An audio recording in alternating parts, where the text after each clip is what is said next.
as possible. I would really like to thank everyone who's joining us. My name is Maxwell Marshall. I'm the Principal Executive for Avenista & Co. Limited.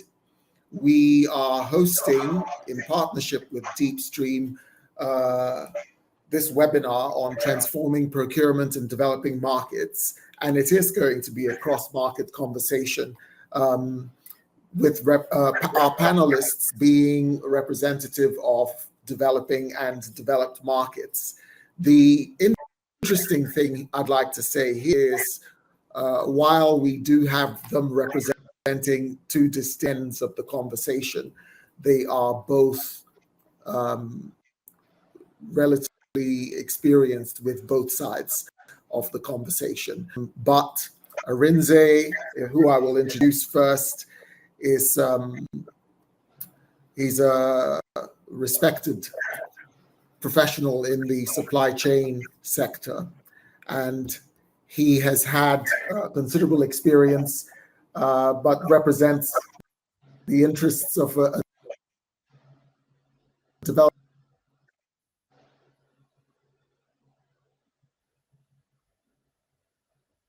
markets such as ours in Nigeria. And DeepStream is based in the UK, and they offer a digital procurement solution. And he will be discussing some of the which he has made efforts to address them through what he does. Now, I would very much central to the webinar taking place at all. I will speak on that a little bit more as we go along. But for now, what I'd like to do is keep us on track and ensure that we do exactly what we mean to do. Now, it isn't just a case of having a discussion, but we are hoping to learn a bit more about what pain points are with respect to procurement, the transition, where it's happening, manual to digital processes, and the general land of procurement within this market, taking some leaves of understanding from what both our panelists offer today. Okay, so we will focus on dialogue, on comparisons, and we will try to come away with practical ways from this. If we can use the last minute, perhaps the panelists would like to have a quick word before I jump the topic, question, and discussions for today. Dan, would you like to say something quickly? Yeah, just in means of an introduction. So I've been in the procure tech space for the last 13 plus years, working with 4 different best of breed solution providers, specifically within the source to contract market. But I have had a lot of experience also with spend analytics, supply relationship management, purchase to pay solutions, etc. And the main thing I've been focused on for my career is just trying to crack the code of how to get customers to deeply succeed with software, because as you'll all know, implementing software doesn't solve your problems, using it does. So that's just a brief introduction to me. Over to you, Arinze. Thank you, Dan. Thank you. Mr. Oduah, would you kindly say a few words? Thanks. Yeah, I'm Arinze Oduah. Basically, I'm a practitioner in the supply chain space. I've done that for about 30 plus years within Africa, and also beyond in Europe and Asia, and also in Latin America as well. And I've worked with large companies and with smaller companies. I've worked in direct practitioner roles and also in consulting roles as well.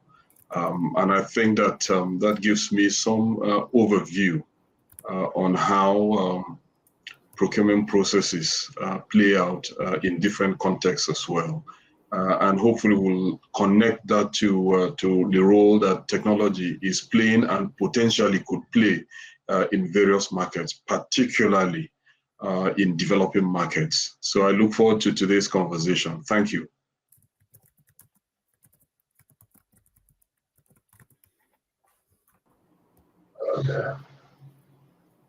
Everyone still hearing? Yes. Your sound is poor, Max, and your signal isn't great. My sound and signal are poor again. Yeah. All right. What I'll do is keep my end of it as little as possible. So those of you who have good sound and who are actually here to do the discussion can do it. So the first question and the first major topic for discussion here would be, what are the most significant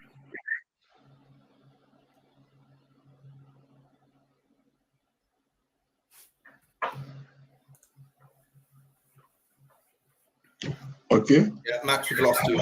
Yeah, Max, we've lost you. I think what we can do very quickly is you can just tap out the question on the chat, and if we can't get audio, we'll just go and pick up the question from the chat and then move from there. How does that sound? That's a good idea. All right.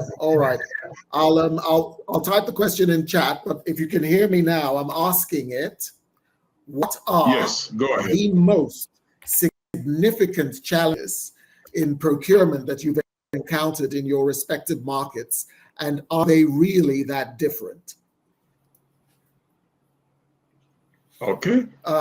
Dan, would you like to go first? Yes. So there's a really long answer and a short answer. I'll try and get something in between. So I think, I've seen it at a specific level. I've seen like different kind of key challenges happening at different times.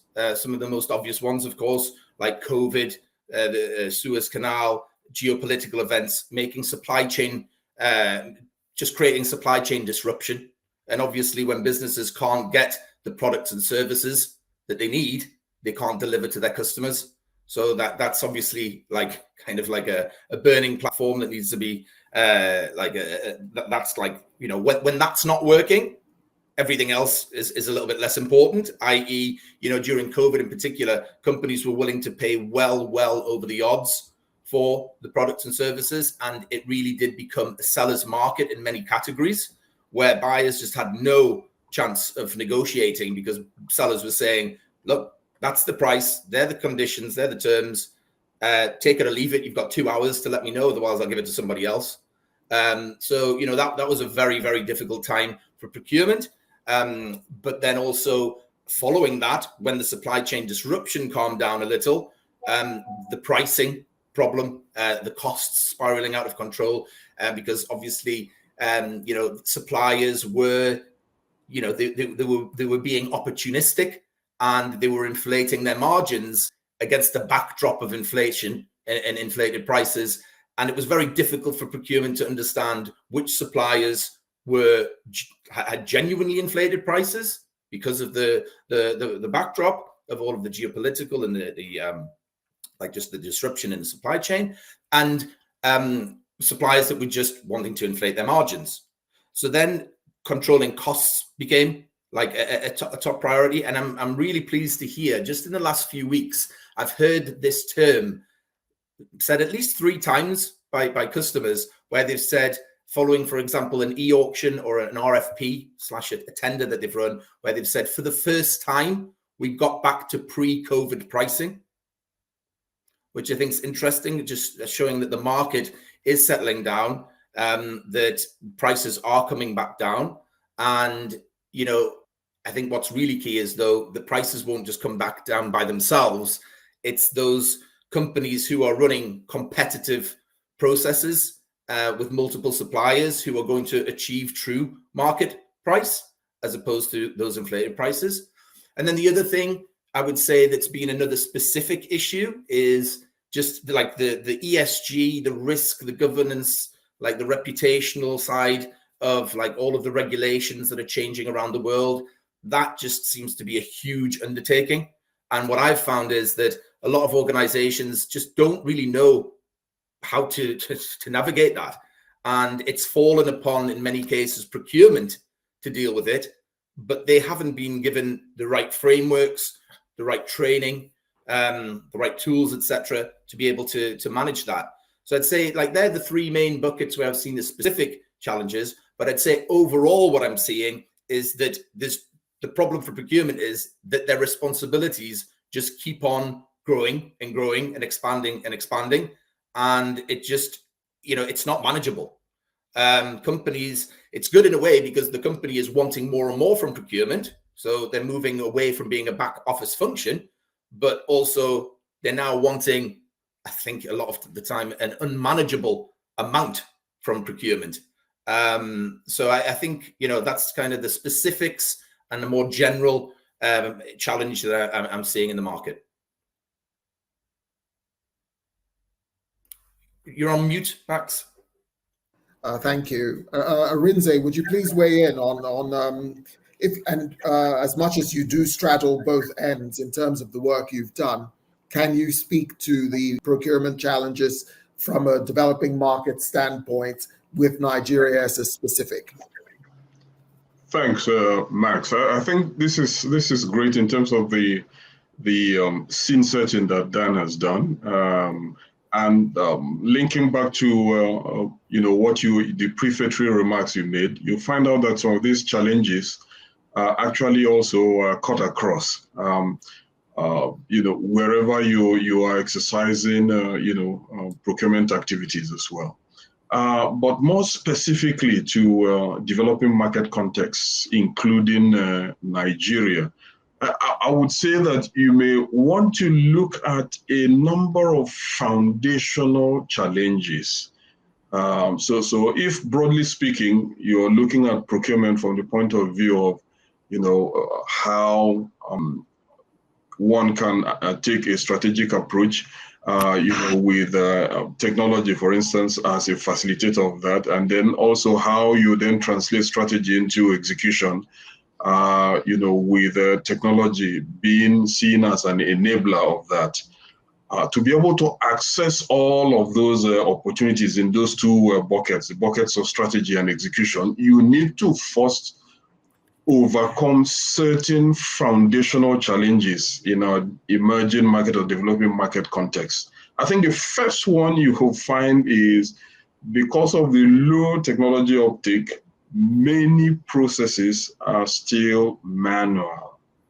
And if you drill a bit deeper, you will find that the situation is much more of a challenge in the public sector space than in the private sector space.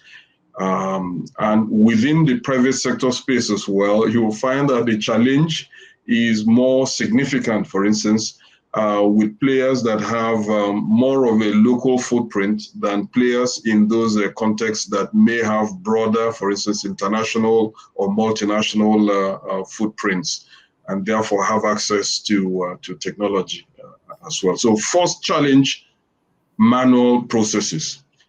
Second one is the struggle to bring transparency into procurement processes as well, and the implications for the exercise of those processes in a way that it's done with respect for integrity.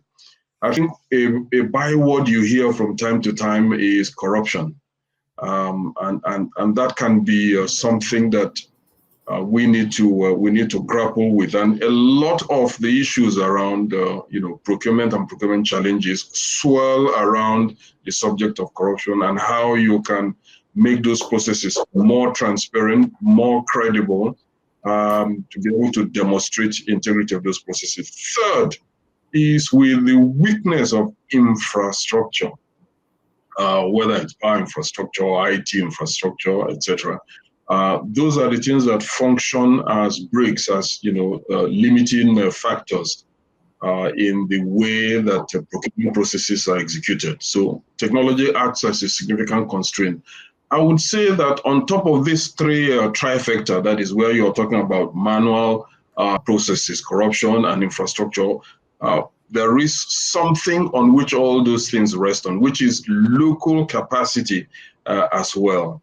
You know, and that capacity majorly around, you know, people and competencies is you know, a big major you know, sort of foundational challenge to grapple with. So those are the things that make our context quite you know, quite challenging, and these are the issues that hopefully with the right approach to technology over a long time horizon, some of those processes can then be addressed to basically bring procurement in these contexts more to the sort of thing you have in more advanced you know, contexts as well.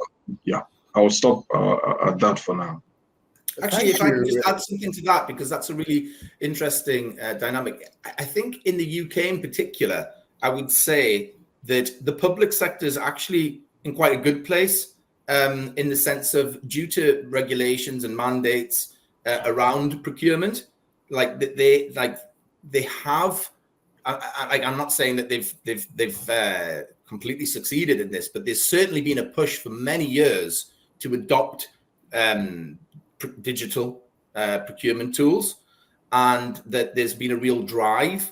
So, for example, you know, and I'm not saying that they necessarily all do it particularly well or in a particularly sophisticated manner, but in terms of, like, for example, within the e-sourcing sphere, you know, there's a real drive to run sourcing events through the platform. There's a real drive, and there has been for many, many years, to run e-auctions. So back like 11, 12 years ago, when I was working for a solution provider that was predominantly for the public sector, you know, public sector were running quite a lot of e-auctions in comparison with our private sector customers. And then, you know, I think that's helped change the digital culture, especially in the UK, because there has actually been a drive at the government level to get public sector using it, which then in turn made suppliers more willing to use these platforms, because when they want to work with the public sector organization, in many cases they have to go through the digital process and use a portal. So I think that has helped in the UK. Yeah, if Max, if I can just chip in something very quickly. So Dan, I'm 100% with you. The thing there is two things.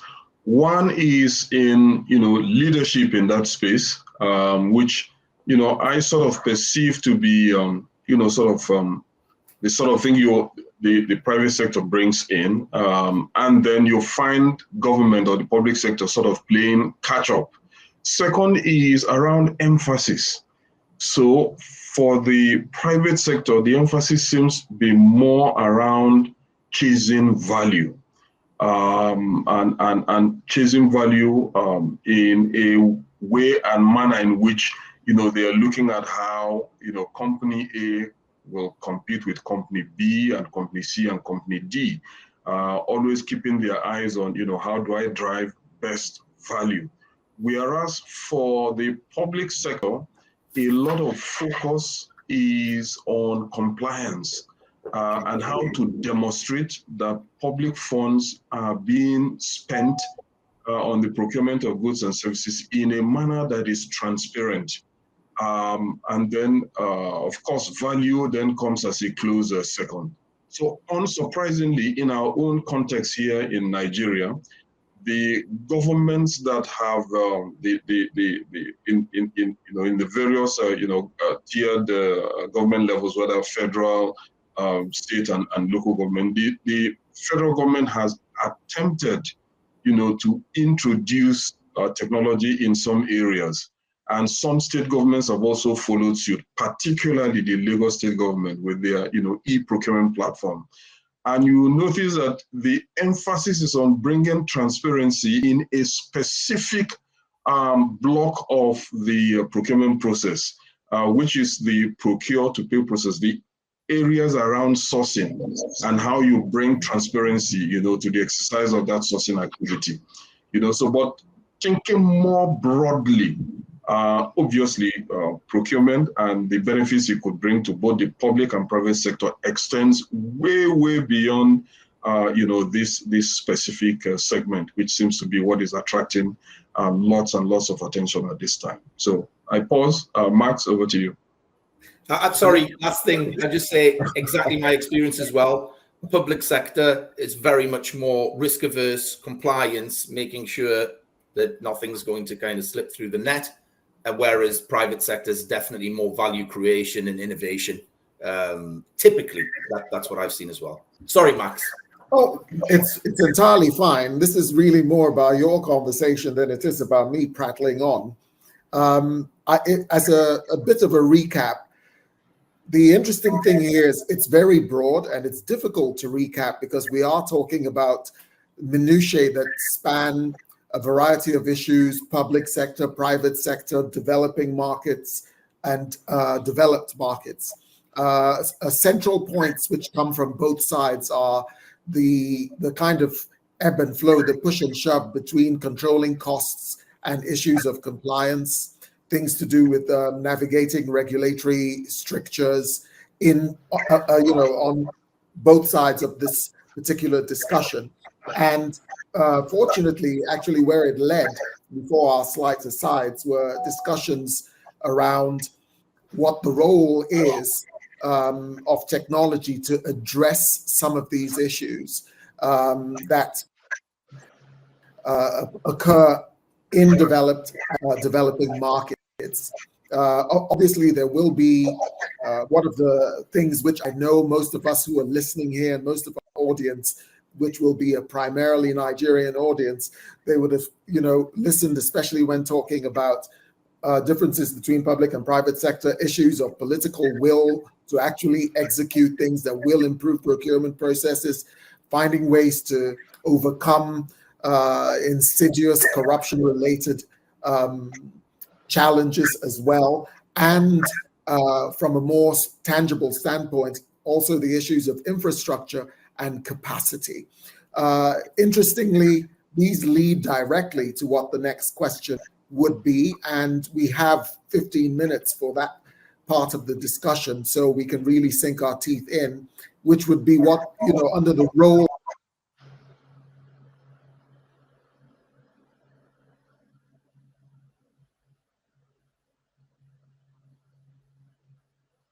Max, we seem to have lost you, Max. So if you tap out the question on the chat, we'll pick it up from there. Of technology, developed markets, and what lessons can be. Sorry.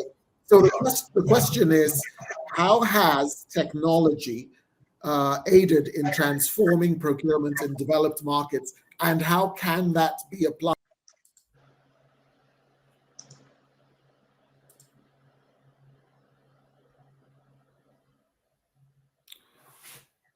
Okay. Dan, I think you can. I can read the rest of the how does technology transform procurement in developed markets, and what lessons can be applied to developing markets? Do you want to? Shall I go first? Yes, Dan. Yeah, Dan, please go ahead. Yeah. So this is a bit of a contentious subject, really, because my whole message is there's a lot of hype around digital and a lot of hype around digital transformation. And, an absolutely shocking statistic is that actually somewhere between 70 and 84% of digitalization programs fail.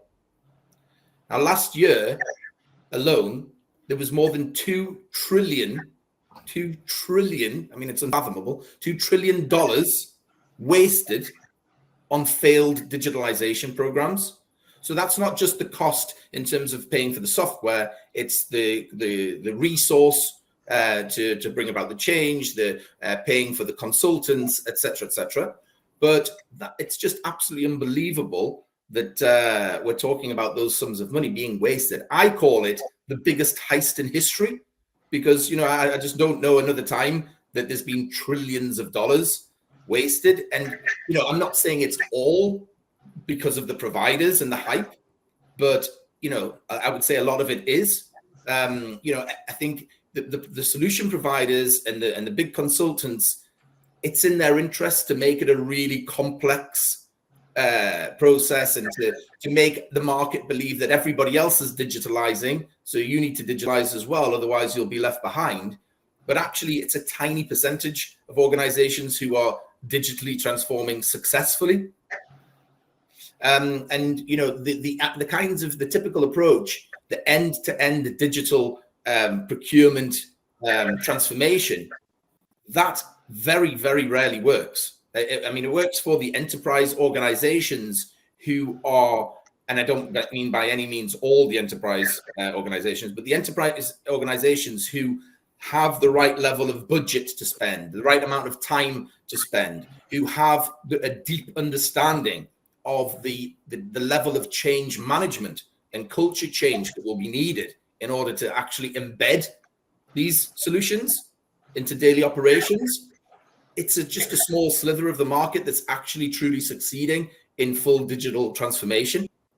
Now, we see, across the market, there are companies, obviously, that are succeeding with software, but typically it's the ones who have focused on key objectives that they need to achieve or key challenges that they need to overcome. And they're going out and looking for a solution that solves that problem, but also matches the maturity of the organization. I think there's so much kind of digital angst and digital dread that organizations are thinking, we need to digitalize. So then they're listening to advice in the marketplace, and they think everybody else is digitalizing end to end successfully. So then they come to the market, and they might start off small, but then they think, oh no, we probably need this, and we probably need that, and we need everything to be fully integrated, and we need AI on top of everything, and we need X, Y, and Z. Because that's what the market's telling them, that's what the marketing machines of the big solutions are telling them, and that's what the consultants are telling them. But honestly, I would say that it's those companies who genuinely just focus on the key issue right now, and then adopt functionality or technology, I should say, that meets their maturity, and then as they succeed, they expand. So the idea of having digital transformation as one big leap across the let's say the river, often people end up falling short and need rescuing because they're drowning essentially in complexity and change and technology. Whereas those who take a stepping stone approach are the ones that I've seen succeed. And that is, I think, the first most important thing to say is that don't believe all the hype, because there's really, I've seen probably 10% of the organizations that I've worked with over the years are have truly digitally transformed and are they've got excellent adoption of solutions. They've got all of the data, they've got the dashboards, they're making data-driven decisions, etc. But make no mistake, that is the exception as opposed to the rule. So that's the first thing I would say on digital. But Arinze, maybe I can hand over to you and see what you've got to say, and then we can continue the conversation. Thank you very much, Dan. So this is a very interesting subject, and I like the sort of overarching context that you put around this as well, because IT projects in general are notoriously challenging to implement, whether in the public sector or in the private sector, and we've seen quite a number of them go belly up. In fact, there have been all kinds of studies on complex IT projects. And the one thing that is certain is that A, they are fat-tailed, and B, the overruns with respect to schedule and cost is typically in the range of 300 to 400%. So anybody who is thinking of that should think carefully to understand what what the risks are, and therefore what you need to do, given the reality that IT projects and digital procurement projects, which are just one dimension of IT projects, which are complex and notoriously fat-tailed. Having said that, you still can implement that in developing or emerging market context. The point is, how do you go about that? I think a few things, some of them are, fairly obvious. One is relevance, working out how relevant is what you're trying to do to solve the problem that you have.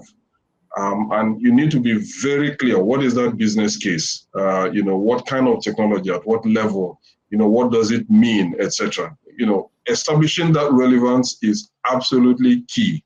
Sometimes people don't take enough time, to work that out, and they just want to jump into that because they think that everyone else is going digital.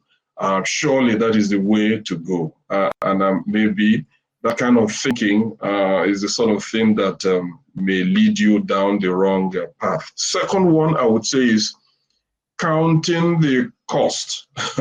You need to figure out whether this is affordable for you. And that means being very careful in scoping and understanding what needs to be done and the cost implications, and building that up carefully to then say, okay, is this something that I can do? And by the way, is this something I can also slice and dice to do in stages that fit within my budget? The third thing I would say is about sustainability. So it's not just to do this stuff and then think that, it's a one-off thing. Any digital transformation project that you embark on, if there is not sufficient thought given to sustainability, how to keep it running going forward, you are likely to run into all kinds of problems later. And usually those are the more painful things. The fact that you're having this one step forward and two steps backwards can be not only demoralizing, but also quite expensive, and makes even further attempts at digitalization a lot more complicated and challenging. And then there is the issue of capacity, which is linked to the challenge that we talked about earlier. Do you have the competence? Do you have the the implementation resources to be able to pull off digital transformation? And most often, this is also something that is underestimated in terms of how much of that internal capacity that you need. And then lastly, to tie up all of this is around culture. There is a certain culture that is amenable to transformation projects in general. And in particular to digital transformation, you need to do a bit of extra work to prepare the organization to be able to go in that direction. And that starts with assessing the maturity of the organization to embark on that journey, and making sure that the right cultural levers are in place to support such a transformation journey. I know that this is, so talking about this in a development market context is something that really one needs to spend quite a lot of time to study, to understand, because even in mature market context, even in multinational enterprises, where these issues are not addressed, you have the same significant challenge. I mean, I have a close experience of a particular multinational enterprise that after spending somewhere between $50 and $75 million over a 26-month period, we are unable to conclude a digital procurement project that was only looking even at a limited part of the procurement process, which is contract management, post-award contract management. They had burned that amount of money over that period, and still they had to make the very difficult and I dare say embarrassing decision to pull the plug because all these pieces, were not there. They hadn't worked out the relevance, they hadn't worked out the affordability, they hadn't worked out the sustainability, they hadn't worked out the capacity, and then they hadn't sort of resolved the enabling culture to make it happen. So if that can go wrong in that kind of multinational sort of context, with all the resources, all the capacity that they have in a developing market context, then it just means that it invites, a higher level of thought, planning, and preparation to make sure that all these ducks are lined up in a row before embarking on a digital procurement transformation project. Max, over to you. Thank you very much. At this point, I would like to reach out to the participants and give a little bit of a background to this webinar. Avanista has been working with DeepStream to understand this market for a little while now. And you must have heard from a lot of the things Dan has spoken about, that this isn't just about selling a product. It's about bringing value to the prospective off-takers.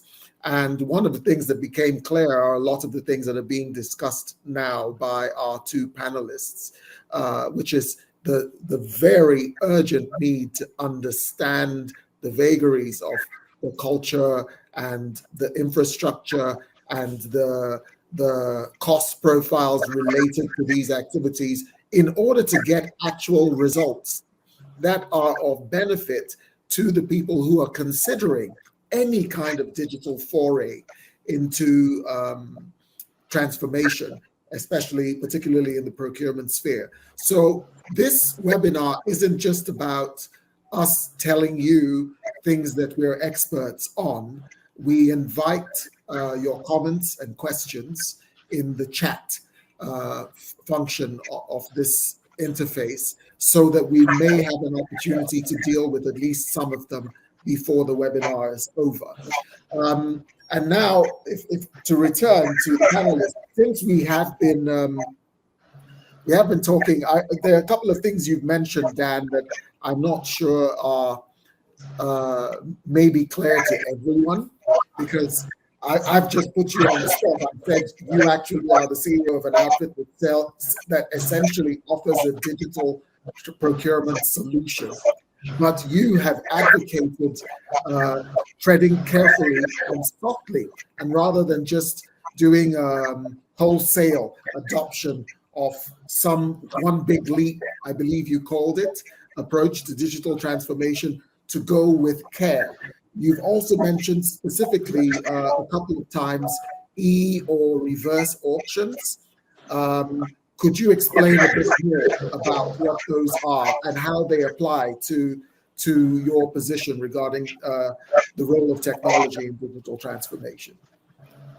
Yeah, I mean, e-auctions are, I would say they're like for the more mature organizations, for sure. Like if you need to be running actual tenders, first of all, and you need to be able to understand your category before you decide to run an e-auction. But an e-auction is essentially, a reverse e-auction is essentially where the buyer is inviting multiple suppliers to bid for their business on a particular product or service, or a group of products and services. And typically the suppliers, they won't know, well, they'll never know who the other suppliers are that are participating, but they'll be able to see on their screen typically what position they are, like in terms of ranking, or whether or not they're currently winning.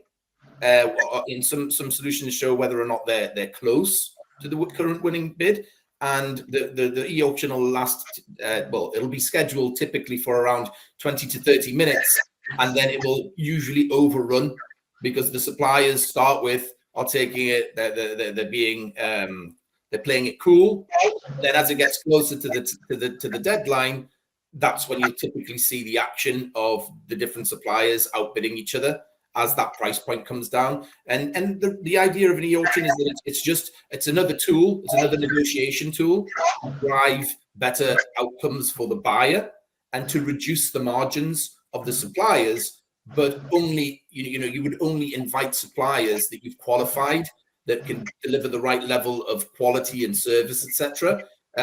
Because otherwise, that would bring the wrong, you get the wrong result. If you just threw any suppliers in there and allowed the winning supplier to win the business, if you haven't put the controls in beforehand, that could be disastrous, because they might not even be able to fulfill the requirement properly, or they might not be able to do it at a level of quality required.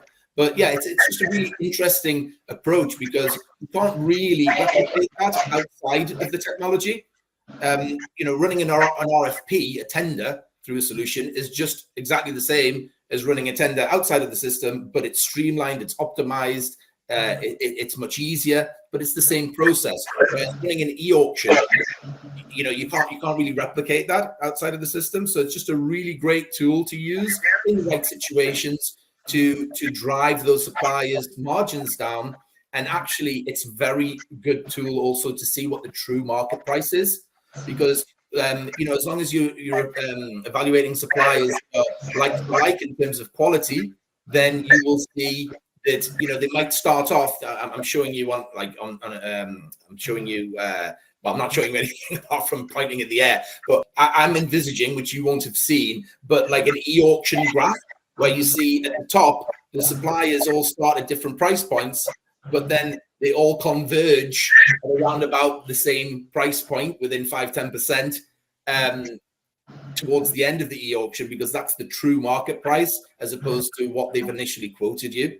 So yeah, that's just one approach. But I would just like to go back, if it's okay, Max, to the topic that we were talking about a moment ago, because just some and I'll be quick because I know we're running out of time for this topic. But I think like the most important takeaways I would kind of offer around digitalization is that digital is very, very powerful. It 100% is, and you do need to digitalize, but it's not a panacea. You just bringing in technology doesn't solve your problems. As I said earlier, it needs to be used. It needs to be embedded. A lot of organizations that I'm saying, I'll keep it short. I really will try and keep it short. But a lot of organizations, just to paint the picture, they will come out to the market, do an RFI, start finding out about more and more technology they could potentially use. They go to the RFP stage, the tender stage, and they're going out to the market with lists of hundreds and hundreds of functions that they want. And they end up, and that's by design from the large providers, because they just keep on acquiring more and more solution providers so that they can tick as many of those boxes as possible. And then the organization goes from they're a level 1 maturity, and they're buying technology for a level 4 to a level 5 maturity out of 5 on a maturity like 1 to 5 scale. And then it's just destined to fail, because they're dropping their users into this vast ocean of functionality and change, and they're not ready for it. And there's often they are thinking, what I see a huge mistake is that all of the focus goes on everything up to implementation, but actually it's after implementation that really matters. Because that's when the solutions are going to be adopted. That's when the best practices need to be drilled into the users. That's when the users need to be motivated to go through the painful process of changing, because nobody likes change. Even if it's easier, they still have to go through a change process. So one of the most important things in this whole picture is the change management piece. And change management has to come from the top. And it's no good just having senior kind of buy-in. You need senior active involvement, explaining to the organization why we're doing this, why we've selected this provider, exactly what the objectives are, what the KPIs are, what the targets are, and then supporting the team through that change management and driving that usage. Because it's not just about implementing the solution and then the provider delivering some training and then all your problems are solved. Far from it. It's choosing the right partner that is going to work with you and hyper focused on your ROI. And last thing I'll say on that is ROI needs to be specific to what your key objectives are, not ROI that the provider believes should be the ROI. They should be understanding what is success to you. It's cost reduction. Okay, what does that look like? How much do you need to save? $10 million this year.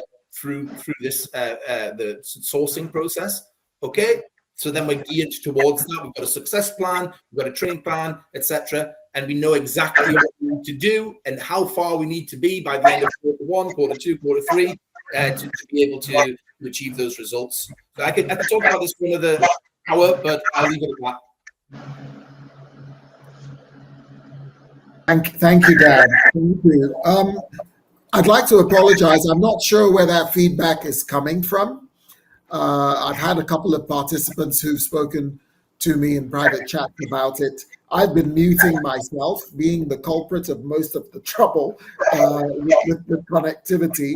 But even when I'm muted, I'm still hearing it. So I do apologize. I hope we're able to get as much as we can.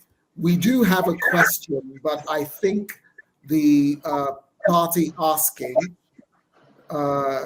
sent before completing question, and it had to do with local content. And it was very broad. Essentially, it was the participant Cyril Ekbe, I believe, indicating that they would like us to speak on the issue of local content. Now, I'm not sure how well that fits into this stage of the conversation, since it's technology focused. Yeah. So Max, let me take a stab at that, because I think that I understand sort of where that question may be coming from. Yeah. So and I'll try to address that. I think the question has just been posted. It says most developing markets will likely adopt technologies that will monitor and track progress of improvements in the use of local companies and capabilities to meet their local content targets. Are there any best practice examples currently in place? So this is a very, very specific question. And so I will sort of take a stab at that. Thank you. So what I would say is that first is looking very broadly. I would say that the challenge is that if you have a local problem, your best bet is to figure out a local solution to that problem. Yeah.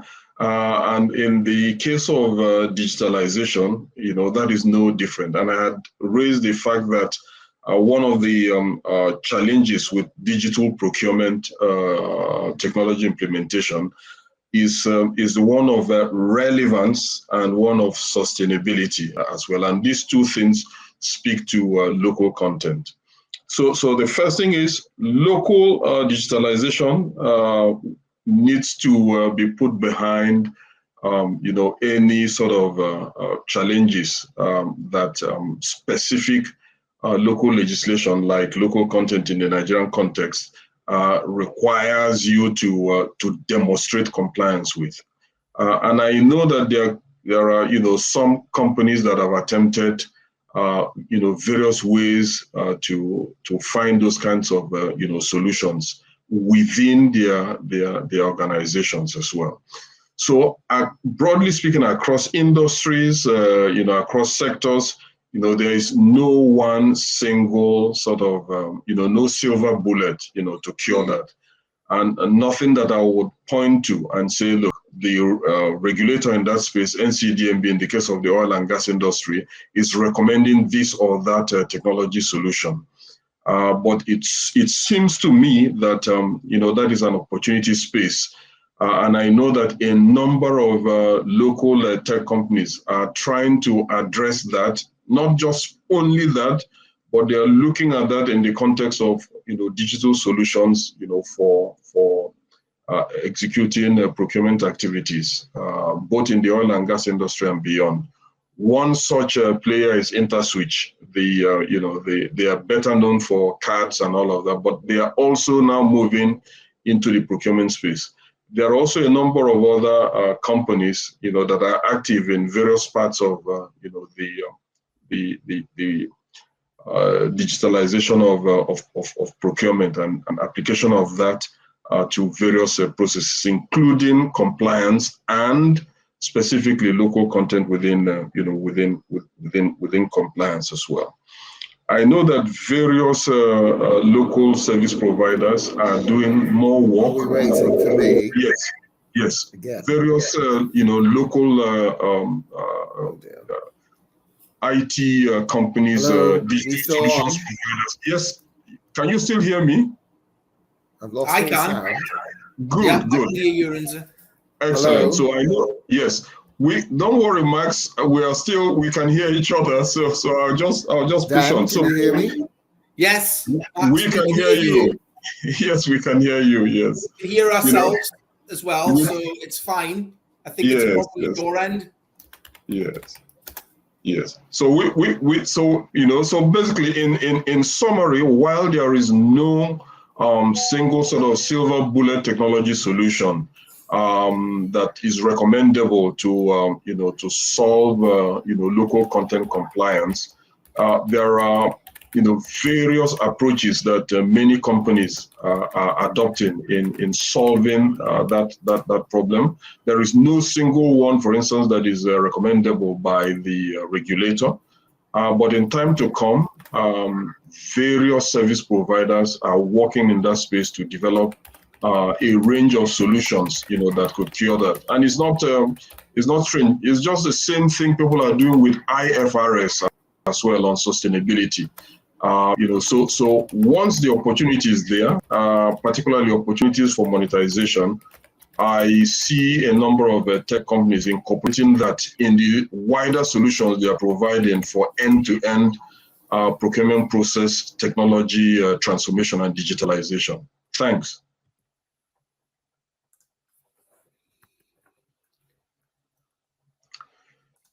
Dan, you want to pick up from there? Yeah, I think the last question was going to be, what steps can organizations in developing markets take to initiate and sustain procurement transformation? Shall I start? Do you want to start, Arinze? Please go ahead, Dan. Just fire on. Yeah. So I would just say, and this is my advice to every organization, I don't think it's any different. It is like, don't believe the hype, first of all. Don't feel that you are massively behind everybody else, because as we've said, even those organizations in developed markets, like they're not succeeding with digital transformation in the sense of the full end-to-end digital transformation. So just don't be fooled by that. Think about what is actually important to you, because it's crazy, but there's so many times I'll be speaking with organizations and I'll say, well, what are your key objectives of this digitalization program? And their answer will either be, well, I'm not too sure about that. I'll have to think about it. Or the key objective is digitalization itself. And that's to me, that's not the way to think about it. Like, you could say digitalization is an objective because of what it is supposed to bring. But really, for me, I think you should approach it in a way where you focus on what are the key procurement objectives, and most importantly, how do they align with the business objectives and the business challenges. So I think that's something else that procurement needs to be a bit more savvy on. It's how to align themselves with board level and C-suite key objectives and to show how they're feeding into them.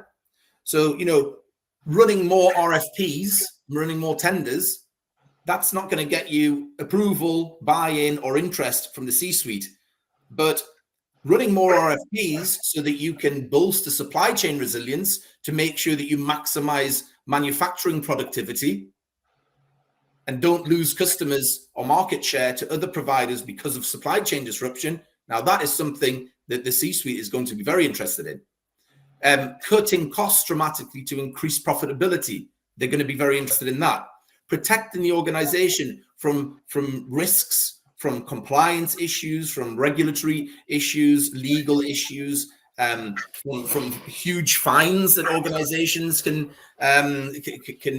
receive for lack of compliance, reputational damage, etc. These are the things that the C-suite and the board are interested in. Not just interested in, that are vital to the board. So start to speak that language and talk about how what you're doing in procurement is driving those objectives. And then I would say focus on the most important objective or objectives, and then find technology that solves that problem, but that is aligned with your maturity. And I said it earlier, but at the end of the day, I'm repeating myself, but it's because it really is that simple and it really is that important. Find technology that meets your current maturity and introduce the least amount of technology that you can to solve the problem. And then once you've started to succeed, then you can do more.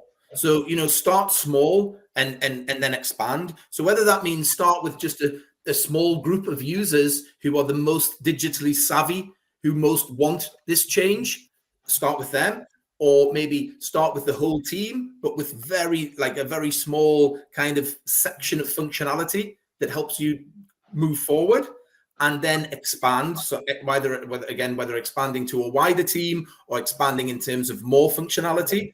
And I would just take it step by step, and don't fall for the trap of when you're going through the RFI process and looking at the market saying, oh yeah, we definitely do need that as well. Oh, actually, we want a future-proof for tomorrow, so we should probably bring that on board as well, because then it ends up being this huge undertaking that costs a significant amount of money. And that story Arinze mentioned earlier about an organization he was working with, that is not uncommon. Like, there's so many times I see organizations that have agreed to a 3-year agreement with the provider for an end-to-end digital transformation program. It takes 2 years to implement, and is usually runs over in time and cost, and then it fails completely, and they need to go back to the market to find a new solution. And that time, the next time, they will typically be much more savvy about not trying to bite off more than they can chew. And that's my message, is please don't fall into being yet another cautionary tale of failed digital transformation. Don't go through the failure before becoming savvy to realize, actually, let's focus on what's most important. Let's implement a little bit of technology, a little bit of change, gather momentum from the success, and then build from there. Excellent. Good stuff. So let me just jump in there in the interest of time, and I'll just go bang, bang, bang. I think first thing is, building on Dan's comment, understand what you need first as an organization to sharpen your procurement.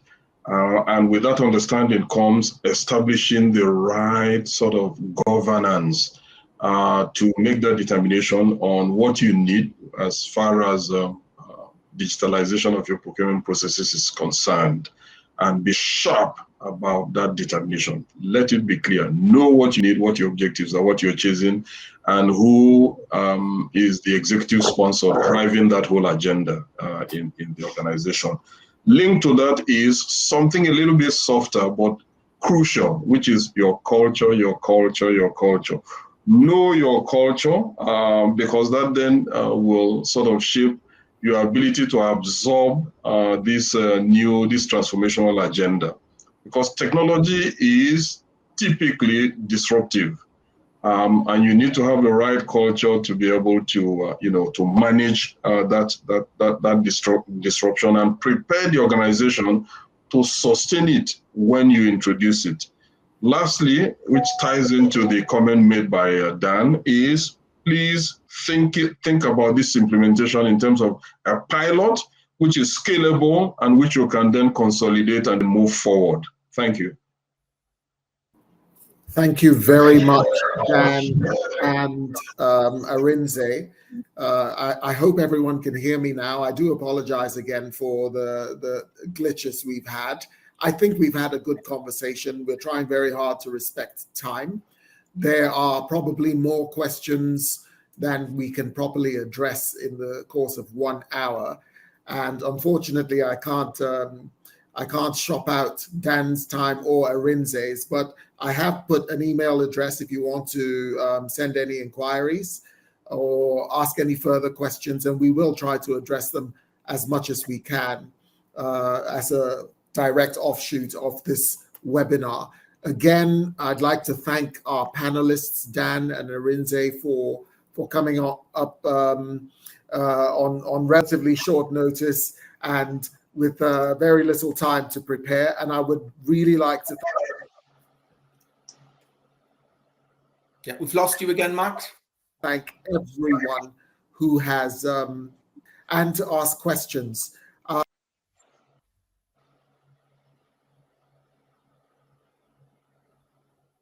I would like to, oh dear, maybe I should let you go before I create more problems. So thank you very much, everyone. You will be receiving emails, and you have the opportunity to watch a replay. I've provided an email in case you want to ask any further questions, and we are extremely grateful for the participation of everyone. Thank you very much. Thank you. Thank you very much. Take care. Bye-bye. Bye-bye. Bye.